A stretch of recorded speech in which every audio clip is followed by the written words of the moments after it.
play opens, and it is now October 1968. What's up, my brother? Nothing but the rent my weight. Boy, what you doing running in here? There was a robbery down at Asbury's liquor store, and the alarm went off, and everybody ran, and I just... Like I said, boy, what you doing running in here? This is my place. Mr. Ted, I couldn't make it no further. I just need a minute. All right, let's go, kid. You're coming with us. Now get up and let's go. Come on. But I didn't do nothing. I was just running. I come in and rest a minute, you know. I was... When... All right. Wait, officer. I'm the proprietor here. Can I help you? Yeah, you can. Tell this kid to get up off his behind and get out of your shop before I put the charges on you for harboring a fugitive. You got that? Officer, the boy just came through my door. I was trying to find out. Yeah, it's my job to find out if anything happens, not yours. We saw him run in here, 2 blocks from a robbery. There, get up, boy. And you got like 10 seconds to help him leave, or we'll be taking you in too. Go ahead, boy. Don't fight. I'll call your mama. And I know you. Yeah, you were part of the dummies who tried to rob that gun shop 10, 12 years ago. 2 of your buddies got shot up, right? yeah. And I busted you, right? Yeah, you arrested me. But I'm out for good. I'm a free man now. Yeah. What's your name? Marcus A. Johnson. Yeah, right. I saw your name on the recent parolee list back in the squad room. You better not be tied up in this. Look, I know my responsibilities. All right. Well, then where were you at 10:30 this morning? Why you wanted them? Because they said there was an older-looking guy with the kids that tried to rob that shop. You see the man fit your description. You mean he was black, like everybody else around here? Yeah, well, I wasn't talking to you. I was talking to him. He's the one on parole. Look, I was working a 10-hour shift at Atlas Glass plant from 6 to 4. Now, you can call us Supervisor Archie Thomas. He was there with me. Yeah, don't worry, I will. Hey, that's a good job. How do you get it? I know how to shut up and work. Yeah, well, you just keep doing that and you'll have no trouble from me. Because this is my beat. And I got it. I got it right here in my hand. And I squeeze it when I need to. Good day. Hey! Where you going? That damn pig. How do you think you got the job? You applied for it. Hey, Ace. I didn't know your name was Marcus. Yeah, my old man was a history buff, you know. He named me after a Roman emperor, Marcus Aurelius. I know an emperor. Woo! Man, you don't leave me alone. Look, my daddy was a reader, and he used to read like 2 papers a day, cover to cover. Yeah, I noticed you read a lot too. Yeah, I picked it up in the joint, you know. Lots of time to think of him. You know, I learned to study the white man while I was in there too. How things going down at the plant, man? Look, they busting my behind. Listen, that white boy that owns the place making plenty money. And now you hear me? P-L-E-N-T-Y. Plenty. Whew. Yeah. Where they got you working at? Listen, they got me on the high end of the plant. Yeah, that's where they make the glass, you know. Man, it's harder than a $2 hooker on payday around there. But don't get me wrong. Look, I'm glad I got a job because I just came out of the joint and they was the only ones who give me a job. Yeah, I know, man. I heard that plant is a man killer. Amen to that. Sometimes I come to that point under and sweating my clothes out, including my drawers. Yeah, that's why I got me a trade. Picked it up in the Army. You can learn to do this too. All you got to do is go to school a little bit. I'll help you. Maybe you can take over this place someday. My old legs ain't what they used to be. I'm going to take you up on that as soon as I get on second shift. And you can show me where to get these barber training from. Okay. I see you growing out your comb. Look, don't nobody do comps no more. Except you. And you were closed a couple weeks back, so I had decided to go to the shop over on Lincoln Street. I went in there and told him to give me a comp. You know, process. This young dude says, "We don't do that anymore, sir. But we can give you a Jerry curl." I'm like, a Jerry curl? And walk around here looking like Shirley Temple? I got him out of there. Once you grow out your comb, I'll fix you up with a quo vadis. A what? You know, short and flat. You just brush it a lot, wear a stocking cap at night, and it gives you waves in it. Something like comb. You know, like them guys in them Roman movies. Vincent X enters carrying an armload of newspapers. Assalamu alaikum, my brothers. Did y'all see the Olympics last night? Ah, sure did. Brothers. Tommy Smith and John Carlos. They showed the white devil what the national anthem means to them. Yeah, I see it. But what good is it going to do? They gonna take their medals from them boys and send them home empty-handed. Sure did. Now, Howard Cosell interviewed, Tommy Smith after the protester asked him if he was proud to be an American. And Tommy said, "I'm proud to be a black American." But say this right. Them brothers protested, and rightly so. But they ain't going to do it for nobody. Now, when they killed King, we protested and we rioted. I believe Brother Ace was right. What was that pig doing in here? Somebody tried to lick us up. Alcohol. The lifeblood of the white devil. The liquid opium for the so-called Negro of South America. The Honorable Elijah Muhammad teaches me that the devil does not put bookstores in our community. No, he puts liquor stores in them. Yeah. The Honorable Elijah Muhammad teaches me that the devil does not put grocery stores in our community that sell clean, proper meats and vegetables in our community. No, he put stores that sell filthy pig and vegetables even the swine won't eat. The Honorable Elijah Muhammad teaches me the right way to think and act. My brothers, I have a good word to carry you through the week. Buy one of my papers. Listen, I said you could come in here and sell your papers as long as you got a haircut. Here. I didn't say you could come in here like it was one of your temples.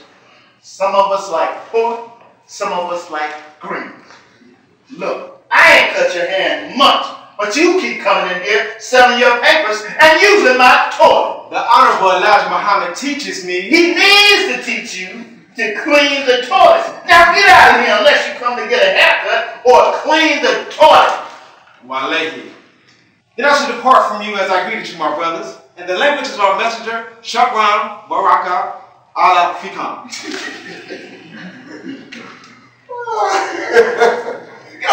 You take it easy on him, Tank. Listen, that boy just looking for some guidance, that's all. Now, back when I was locked up, a lot of guys started following that religion. They killed Malcolm. The Christian boys in there, they followed Mark. Then they killed him. Then the good white boys, they believed in the king. And they killed him too. Amen to that. My granddad and I was talking about all them ones that they killed. All them ones to do good for black folks. Yeah, and I agree with that. They was all trying to do something for us. Then, all of a sudden, they all got killed. I mean, all of them. 1963, 1965, 1968. Just like that. Then my granddad blamed it all on Hoover. That cross-dressing, sadistic dog at the FBI. Now my granddaddy said Hoover hated black folks most folks don't know that Hoover grew up in Washington, D.C. when it was still segregated. I didn't know that. Yeah, now look, I be saying that Bobby Kennedy had a force over Hoover to let black folks into the FBI. Now they said that Hoover was afraid of King because he was too smart. Well, Hoover hated the Kennedys too. He called them the uppity Irish immigrants, you know, and they was too smart for him too. Yeah. And then wait, the FBI wiretapped Malcolm. King and all the aides. He knew every move they was about to make. Now look, let's take Malcolm for example. How could Hoover know the Muslims was about to kill Malcolm? He knew. Oh yeah, he knew. And he just don't do it. He didn't directly kill Malcolm. He just let it happen. And the way the Kennedys and King was killed. Pure setups. And Hoover made sure poor white boys took the rap.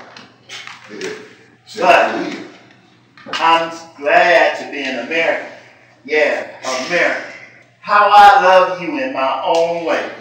My family came up here from Montgomery, Alabama when the Depression hit. My people did too. My daddy was hoping for a better life for all of us. It definitely was. He did factory work. We always ate good, was able to pay our bills, but we were still black, and this is still America.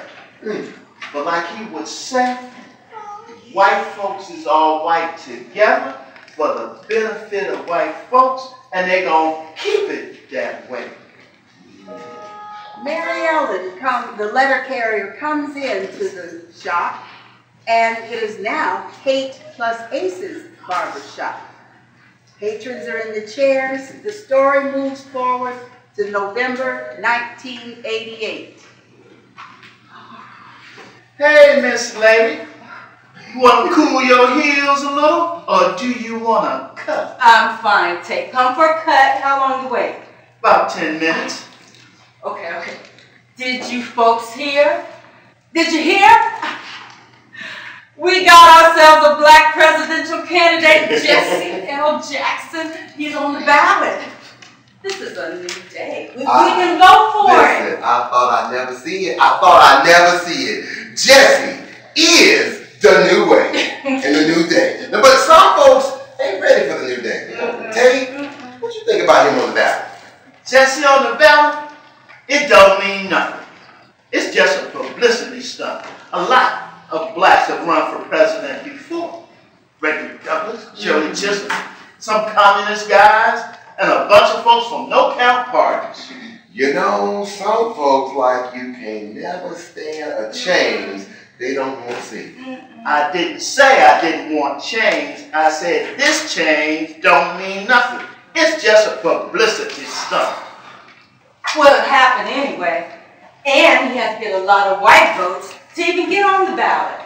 Well, I mean, you know, maybe the white man in this country is finally changed. I bet. Don't bet on the American white man. He can't be trusted. He's treacherous. History proves it. Maybe you're right. Well, look how long it took for a simple thing like putting women in jobs in the post office. You know, post office work ain't something women can't do. It ain't lifting boulders or shooting off rockets to the moon. Women can do the work. But look how long it took for us to get in. I'm glad I got the job. I mean, I get tired of walking sometimes. But the money and the benefits, they good. My mama couldn't use a good job like this because there was 5 of us. And sometimes our money was lumpy. What you mean, lumpy? Oh, you know what I mean. Up and down. Mine's too. My money is lumpy too. And let me tell you, Jesse being on the ballot ain't gonna change that situation at all. Now, did you see that piece in the paper where the Republicans and that black woman newspaper reporter said Jesse was a womanizer and a liar? Bastards. Man, all them politicians are womanizers. President Harding used to screw a woman in his she had a baby by him. And then FDR, you know, President Roosevelt was having an affair with his secretary, and he in a wheelchair. Man, you lying. Look it up. Go to the library. Check it out. General Eisenhower was wiggling and giggling with his female driver toward the end of WW2. You know, I can't say that. There were some people who have said that King, Dr. King, was known to get some straight when he was on the road trips. That's what they say. Brother, all men of power and charisma are prone to find some alternate entertainment. Jesse's going to make some rhymes and some rallies, but he can't believe he ain't got a chance to be president. Well, I believe it's going to happen someday. We'll get a black president soon. Just you wait and see. You wait and see.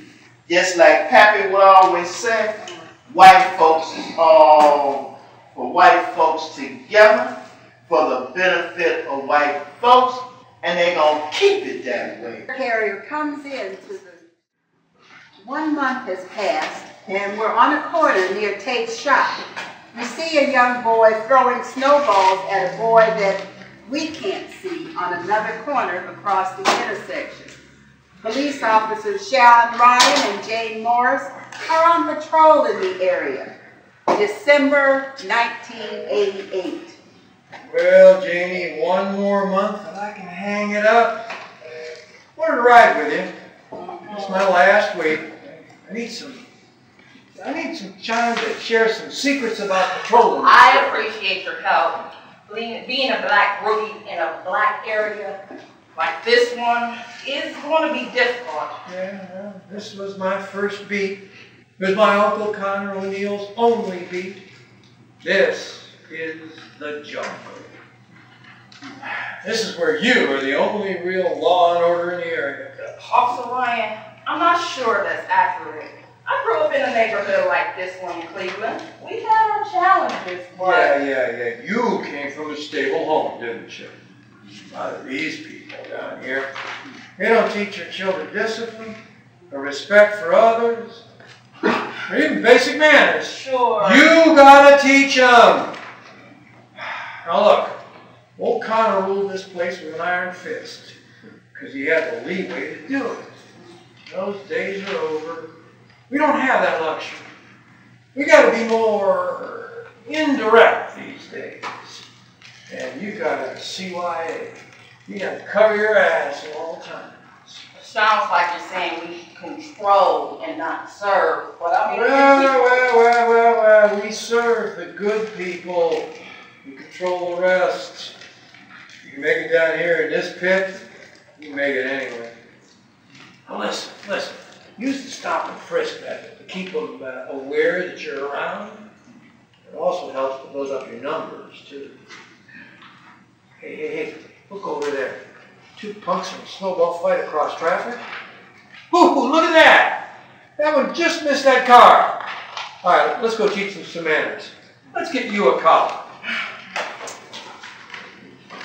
Hey! Stop throwing those snowballs and don't run. Yeah, my bullets can outrun you. What'd I do? Me and my boy was just throwing snowballs at each other, that's all. Yeah, shut up, kid. And drop the snowball. Jane. Oh, look, that one's gone. Seems like your other boy ditched you over there across the street, left you holding the bag. Put your hands on the car, spread your legs. Frisk him, Officer Morris. Look, officer, all we was doing was throwing snowballs at each other. He lives over there and I live over here. You ain't hurt nobody. What you gonna do, charge me for snowball wars? Wow, you're as funny as you are dumb, Mr. Brainiac. We already have charge or 2 waiting on you. If you keep talking, I'll find more charges. Be quiet and spread your legs. What have we here? He's got a knife. This is for what? Look, lady, that's for protection. Kid, how many people have you protected yourself from? Huh? I'll bet that you cut him. All right. Cuff him, Officer Morris. I'm going downtown with some snowballs, man. Boy, don't you tell me what you ain't gonna do. Now, you can let the officer cuff you, or I'll add resisting arrest to the charge. Maybe a quick gunshot to the leg for that resistance. Shut up. Is that clear? You're pushing it. Let me get these on you. Don't make me fight you. Janie, booking for public nuisance, carrying a lethal weapon. I'll get on the horse and get a unit to take him in so we can keep on patrol. Lethal weapon is just only a pocket knife. Why? Well, look, it's 8 inches long. That's no working knife in this state. Plus, you don't look like it does any work. So it must be a weapon. You got that? Yeah, I got it. All right.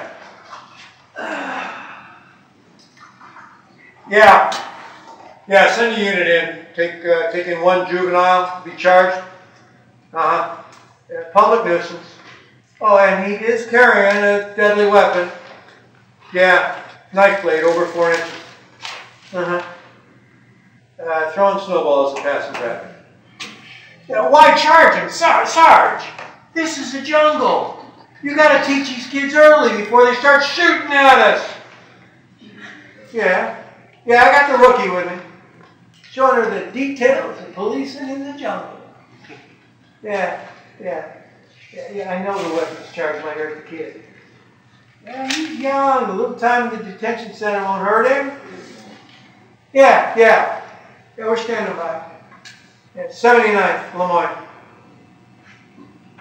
Officer Ryan, why did we have to take this kid in on a cold night like this? Yeah, you sound like his mother. It must not be too cold. He was standing out here throwing snowballs, right? He should have went straight home if it was cold.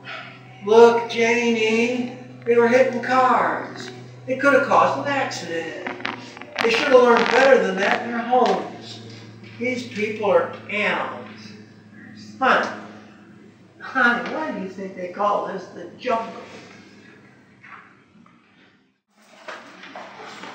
As this scene opens, we see Mary Ellen once again entering Tate plus Ace barbershop.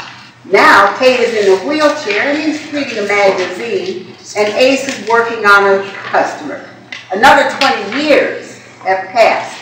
Now, November 8th, 2008. I trust you folks watched the news last night. We got ourselves a black president. Tall, good-looking, smart, articulate black man in the White House. I thought I'd never see it. Well, it happened.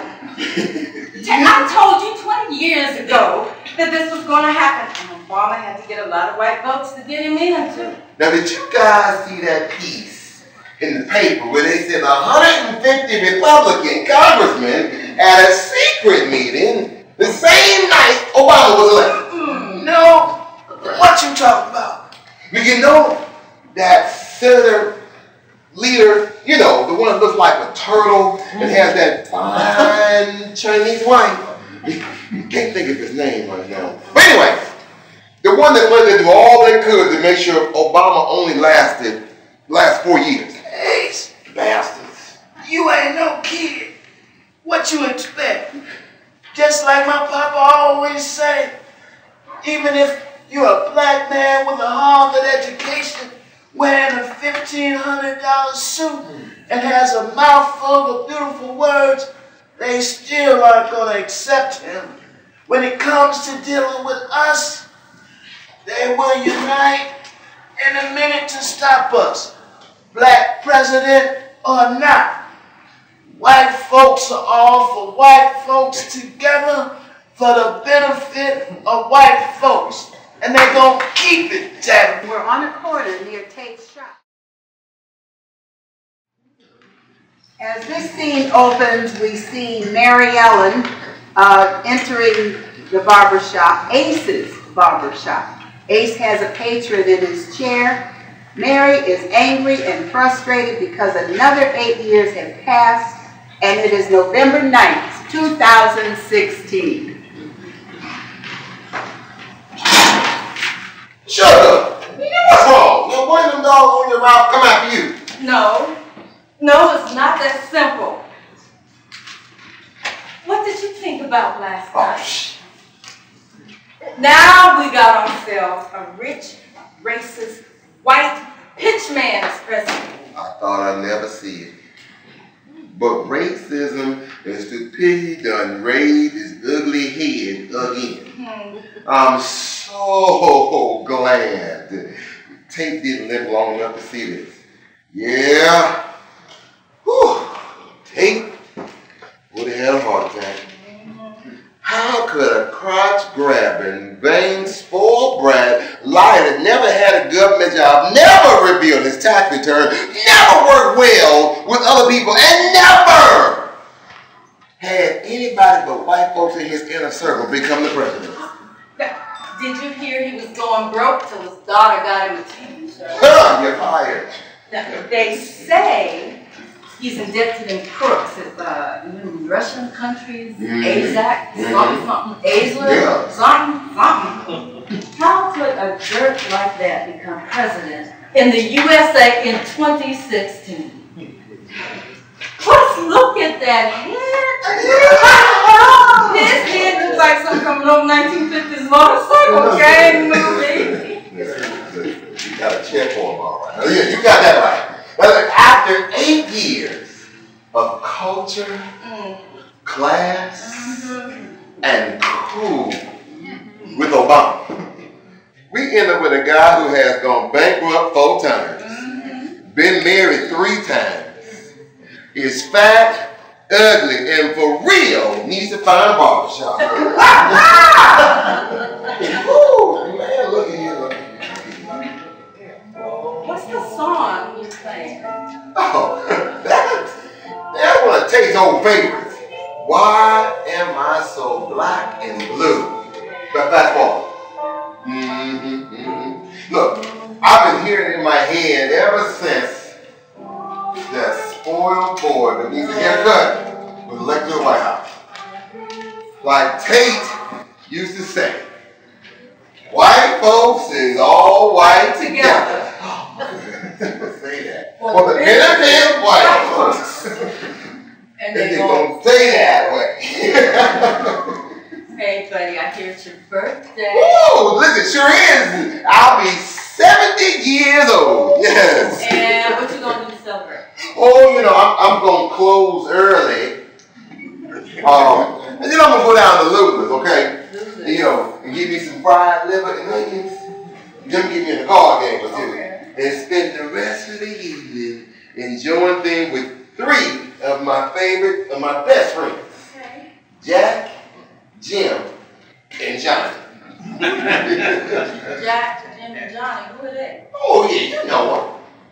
Jack Daniels, Jim Beam, and Johnny Walker. We see Mary Ellen. It is later that same night, it's around midnight shift, and 2 police officers are now cruising the black neighborhood. And they're a few miles from Lula's Bar and Grill. Well, Kevin, this is the Shanville district. Those of us in control call it the jungle for obvious reasons. Most of the folks who live around here are of the darker persuasion. This is it? That's it? I mean, you trying to tell me this place is totally black? What happened to Yeah, this is probably 90% black. Yeah. And, you know, it turned that way when the jobs left. The old Atlas glass plant was over there. And there was an old wire mill over here. And there were warehouses and machine shops and repair shops. There's lots of stuff down here. Back when old Uncle Connor was down here, all you had to have is a strong back and a good attitude. You can make a pretty good living. What happened to making this the black ghetto? I mean, when was really all that? Well, it was back in the 50s, 60s. All the police had to do down here then, deal with numbers runners and a few dope dealers and some pimps in their whores. Now we have to deal with serious drug dealers, kids on guns, gang turf wars everywhere. It is truly a jungle now. Okay, so is this basically the trial by fire here? This is what they put all the rookies through? They told me that you gotta go through this twice. One at the beginning of your career and one at the end of your career. Yeah, well, this is the rookie testing grounds. You came out of the academy with good scores all around. You can make it in here, you can make it anywhere. I'm here to help you rookies survive. Get through your first 6 months in the jungle. Yeah, you did some infantry time in Afghanistan, right? Yeah, I did. 2nd Battalion, 7th Marine, and got out as a sergeant. What made you join us? Oh, well, honestly, that fight over there, pretty useless. I actually wanted to do something more meaningful. I bounced around after my enlistment, and after that I went to a community college. And honestly, the only thing that came easy to me there was criminal justice. But after that, I just wasn't happy. I don't know, I just like an occasional adrenaline rush. And sitting on a desk just doesn't cut it for me. Yeah, you got that right. Now, both counts are right, because that over there is useless, and there is always some excitement doing this. I'll tell you what, though, to me, patrolling is patrolling. I had to come back town patrolling on foot.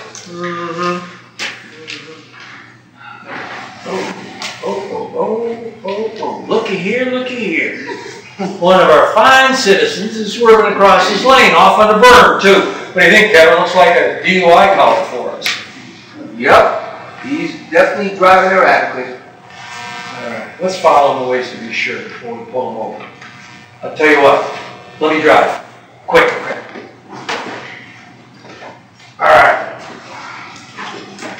Yeah. You run his place. Okay.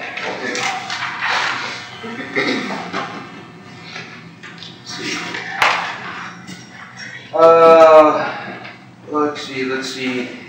That looks like Marcus Johnson.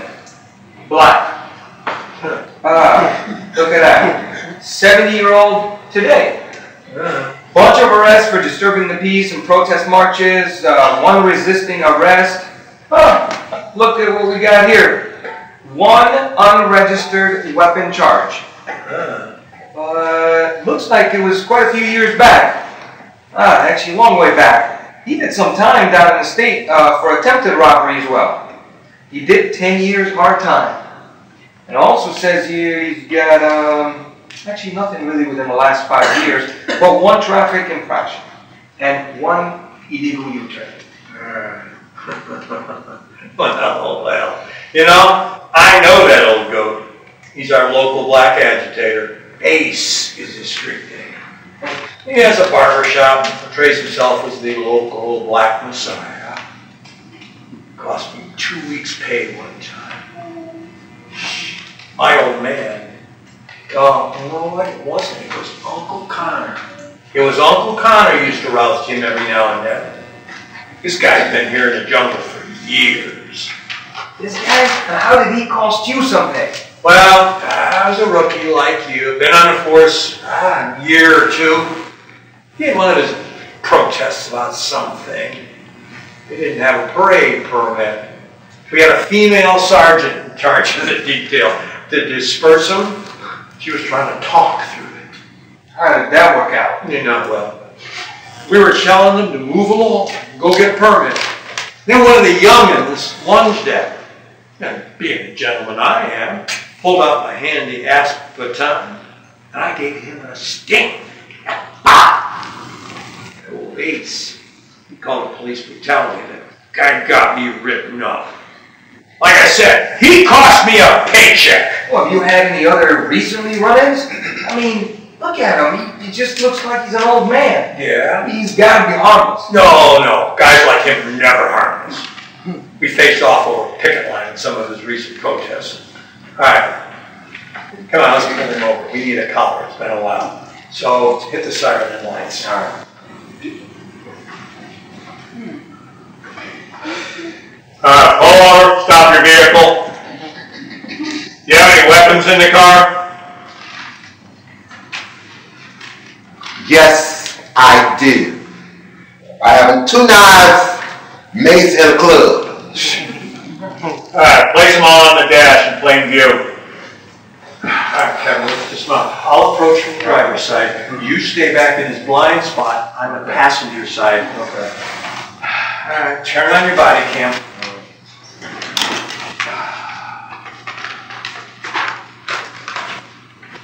Good evening, sir. My name's Officer O'Neill. We noticed that you were swerving in and out of your lane.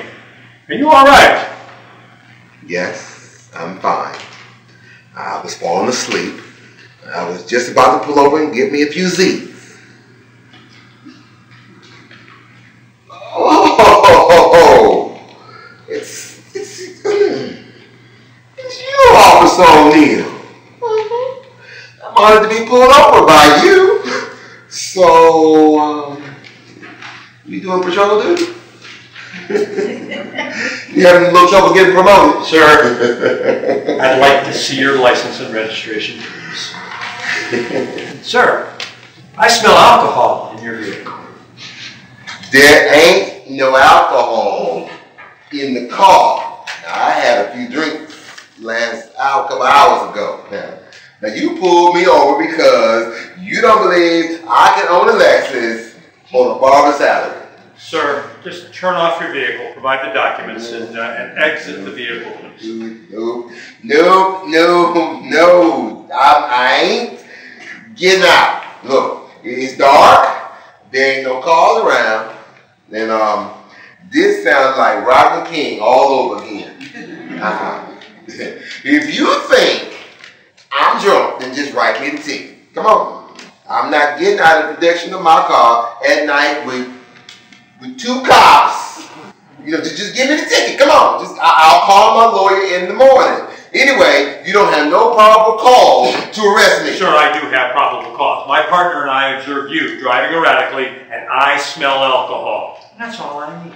So, turn off the vehicle, provide the documents, and exit the car. No, this is a setup. Now look, you just want to get me for costing you money. And that was years ago, O'Neill. Come on. You need to get over that. Now you need to... Sir, this is my last request. Turn off your engine, provide the documents, exit the car. And I said no!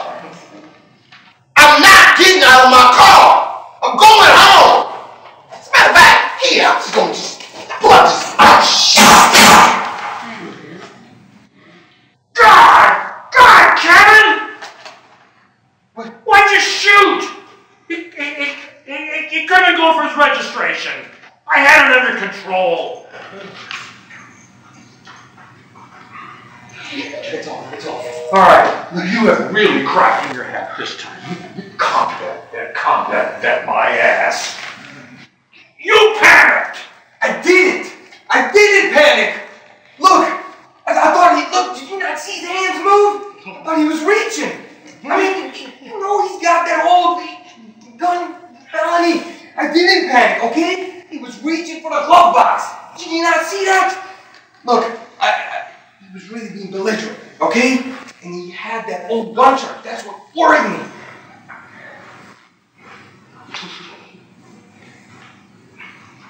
What are we gonna do? What are we gonna do? Listen, I really thought he... Shut up! Shut up! I'm gonna have to save your behind end line. All right, I got this covered. It's my first O'Neill goes back to his cruiser, puts on some rubber gloves, reaches into his personal gear bag, pulls out an old pistol. Now he opens the passenger side of the door and puts the gun in the glove box, then closes the car door. What the hell are you doing? What is this? Look, you got a wife and kids.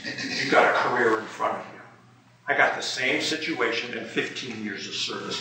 This old con didn't have nothing but his barber shops and dreams of being a black messiah. Society ain't lost a thing. Now, you want to take care of his legacy or ours? Well, you know the answer to that, but this is a felony. Kid, you ain't seen how our justice system works. The people with money and good lawyers, they get off. You and me, we don't got either. So we gotta protect each other. Mistakes happen in our business. If we stick together on this, we'll have no problems. Okay, I get it, but how are we going to really beat this? You know Internal Affairs is going to investigate in this. Look, you say you were a combat vet. You were a sergeant. Sometimes your people screwed up, huh? Sometimes civilians got killed, right? This is one of those times. Mistakes happen in our business. And look, this ain't the Army. This ain't military justice. This ain't military law. Integrity is flexible around here sometimes when it comes to stuff like this.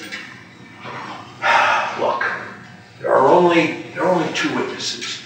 That'd be me and you. Because it's dark out here. We're off the beaten path. Nothing but vacant lots around here. No one saw this but us. We get the union rep to cover this as much as they can.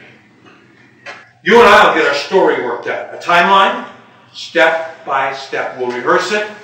It'll become second nature. Remember, we're the good guys.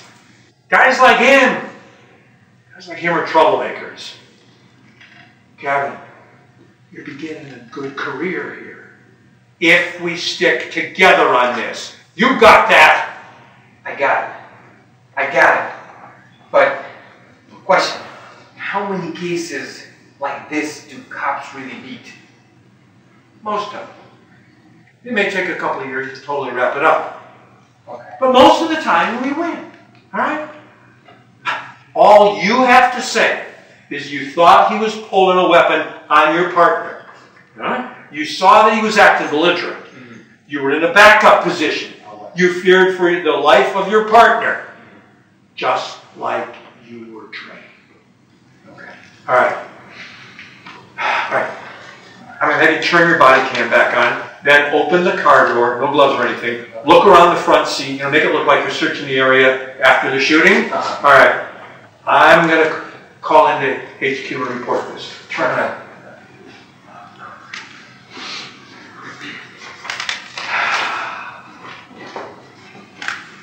Yeah. Sarge. Yeah, routine traffic stop. Shannon, 79. Yeah, citizen was driving erratically. I smelled alcohol on him. Yeah, look, then he refused to get out of the car and submit to a sobriety test. Yeah. All right, listen. Then he said, take this shit, and he lunged for his glove box. Kevin thought he might have a gun. I mean, why? Because he had a past unregistered gun charge. And he's an ex-con. Yeah, for sure, it was in the database. And he had a gun. Old semi-45. Yeah, Kevin was right to be wary. What's that? Yeah, we have body cam video. I'm not too sure how good it's going to be. My rookie and I were both new at using it. And that training session we had the other day was pretty clear. Yeah, we're standing by. No, he's going to the morgue, not the hospital. Yeah, okay, written statements in the morning. Okay. Yeah, that's it. We got video, like I said, not sure how good it's going to be. Yeah,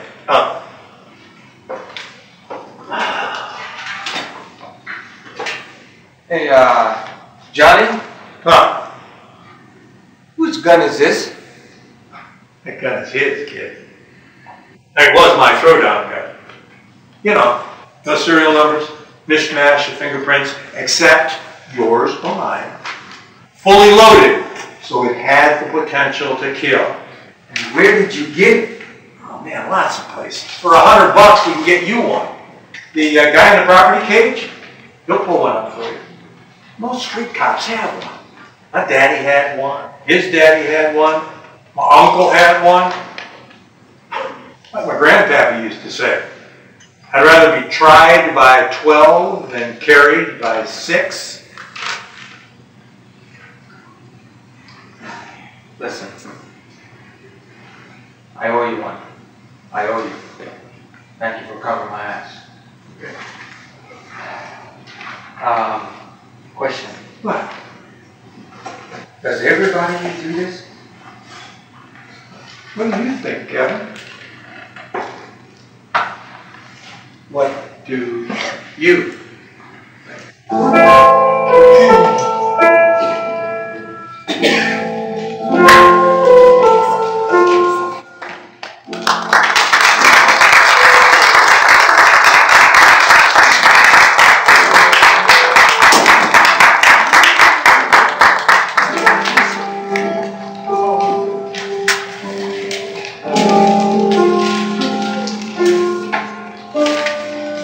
Ladies and gentlemen, our cast.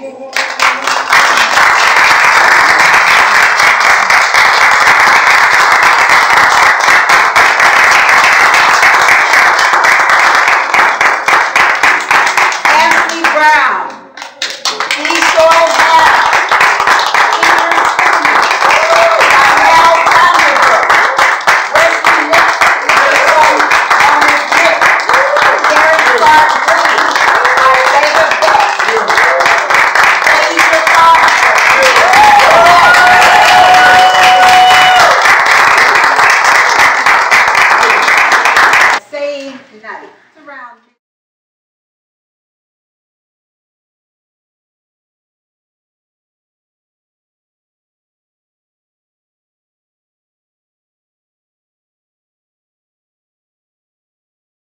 Now, I'd also like to thank our staff before it's my pleasure to introduce the Playwright and explain the last part of our event this afternoon. So let me thank our videographers up on the camera, James McGilbreth, our other videographer, Lester Bryan, Tom Jones, the conference manager, Rhapsody Asbury, our box office, Beverly Johnson, our audio tech, and then we have Valerie Hudson and her 2 youngins, Jackie and Jay. Now, having seen this play, which is in the form of a workshop, because we will be working on it, hopefully we plan to do a full production in the spring. So if you would like to make sure that you don't miss the opportunity to see the full production when it manifests, make sure you either leave a business card or if we have your email address, things of that sort, we can contact you. Also, with the internet, it will be on NeoPal for the artists who know about it. It'll be on Facebook and general email, so you will get notices about that. So as we say, without further delay, let us introduce our newest Cleveland playwright, who will announce our team of special guests and being a panel for our talk back about community and police relations. Richard Asbury.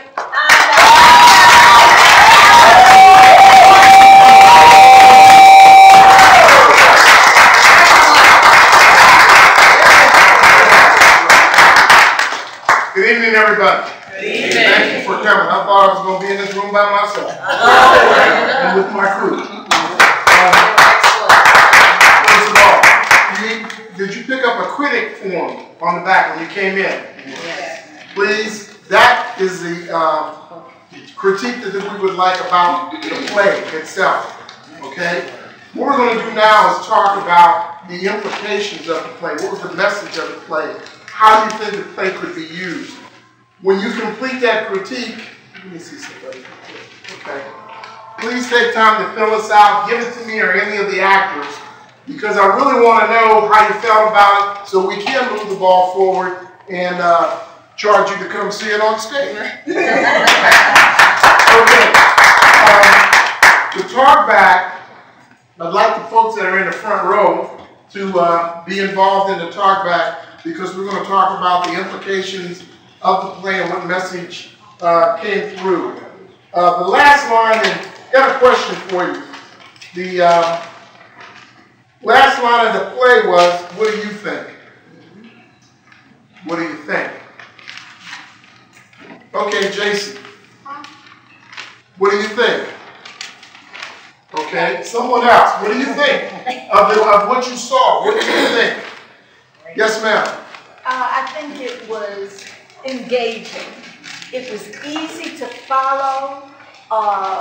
There was history that we could relate to, and you could see life as it is. It was realistic enough, but not so much that it was unbelievable. Thank you. Very good. Okay, hold on a second. What did you think of what the police was saying? That everybody does this. What did you think of that statement? Somebody besides the children, yes. I believe it's very realistic. It's true to the hood of the community in relationship to not wanting to destroy young officers' careers because they're there and they know what they do. Okay. Somebody else. What do you think about what he was saying? That, oh, this kind of cover-up happens all the time. Yes, it's very realistic. You believe it? Absolutely, it's very realistic. Let's hear from an FBI agent. What would you have to say about it, Tom? Is that realistic or not? Years ago, it was very realistic. Things happen like that almost every day. It got to the point where the police departments were unable to investigate those type of cases, and so the FBI would come in to investigate under the civil rights violation. And so it's not as prevalent today as it was, but it does happen. I mean, you see it on the news. The only thing is you just don't see the feedback, what ultimately happens. Thank you, Tom. Dr. Connor, you're in a position in relation to the police in Cleveland. Do you think that was realistic, what was shown in that last scene, in your experience? Well, I can't speak from my experience, but from what I saw and what I've read, I think it happens. And just the bias and the racism, the climate that we live in now. So I mean, I think it was realistic. Did the group see two-way bias? Was there one character, one of the black characters who was continually and consistently biased? Absolutely. Who was that? Which one? The older guy. Ace. Tell me, you're a thespian. Tell us about it. How did it hit you? It hit me as real life. You see people like that every day that have their own opinion about people or places and things. And the police officers, the same thing. Had an opinion about the community that never changes. It's a biased. Okay. It's a biased opinion that people hold sometimes from past experience, from life experience, or from hand-me-down information from other people. Okay. He said he got it from his dad. How many heard that phrase, white people all white together, coming up as a kid? Okay? And some of us got gray hair. We all heard that. That's the way it was. Okay? On the other side, what bias did you hear from the police? Well, somebody else. What bias did you hear from the police in their attitude? African Americans are poor and we're animals. Okay, that's one. What else did you hear? The jungle. The jungle. Tell me how that hit you, Omar. As a veteran of many encounters with the legal system, I would have to say that the jungle, or that attitude, is inculcated in the greater majority of the population from a child. Okay. And even in the church, even in school, and definitely in the media, every single day, 24 hours a day. Okay, thank you. Thespians in the front row. I'd like to introduce yourself and answer the question, how might this play be used to help police relations, in your opinion? Just a second, brother, we'll get to you. For many of the thespians in the front row, how do you think this play could be used? Introduce yourself, that's why you got an expensive seat. So we want you to introduce yourself and then tell us how you feel, anybody in the front row, because you're all thespians, that how this play could be used to improve community relations. Yes, sir. Myself, Philly Weed. He's a playwright. With this story, it felt before my time. It was fine because it kept me wanting to know what happened before my time. And as it progressed into my era, of the knowledge that I have and the things I've seen or heard, it definitely tied it in together for me. And it happens every day. It's like I said, it happens every day. And my generation, we go on order and all of that. And if we don't have first-hand encounter of the issues, then we just going off of what we hear and see. But just being able to, for one, I liked how you incorporated the barbershop, because the barbershop is what we as the Black community men relate to. That's where we go. And for that, it ties into the storyline for the issues of the world. So I love it. Thank you. Dr. Connor, how do you feel this play might be used to help with community relations? Being part of the police commission, first of all, it was very well done. I really props for that. But my heart bleeds as part of the police commission is that our community just doesn't seem to understand the power that we really have. These things happen, so we need to come together in some sort of way. This is education for us. But there's part that we know that there's oppression, but there's still, there are people whose shoulders we stand on. And they did something. So we need to not feel, as if we don't have the power to make things change. Tony Sykes, the director of Care Move, please answer that question. How do you feel this play might be used to promote community relations? You're next, my brother. Go ahead. I think it can serve as a vehicle for more community dialogue, and that a springboard for young people to come in and see the show and talk about street law, because I think that's one of the things that may not be taught in school. So it's an opportunity to know how to engage in the streets as well as know your rights. So I think it's a form of education as well as entertainment. All right, thank you very much. And some of the men's organizations in town, the 100 Black Men, and I think the Alphas are teaching their young men how to act when they're approached by the police. There's a little card put out by the ACLU that they provide to those young men.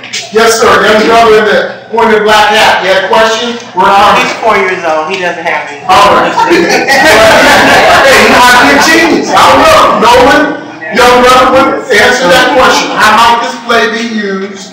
How might this play be used to help community relations? I think it will help community relations by letting younger generations know what's the right way to do things and what's the wrong way to do things in regards to this play, in regarding to respecting others and respecting authority.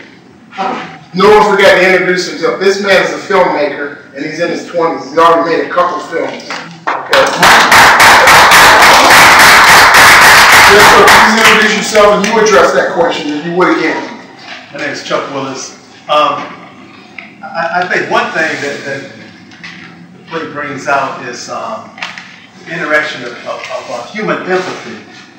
I think that's important for people to understand other people's feelings, and I think that helps to create a better community relations.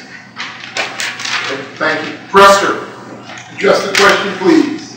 Preston Pickett, professor at Cleveland State University. Actually, I instruct the African American Image and Film course. And he helped me put on one of my plays. And we are in a conversation right now because of the current film that's out, The Hate You Give. And we're looking at the comparative analysis with that film and other projects like this, that film and other films like Cornbread Earl and Me, that film and so many other films to say... Staff, before it's my pleasure.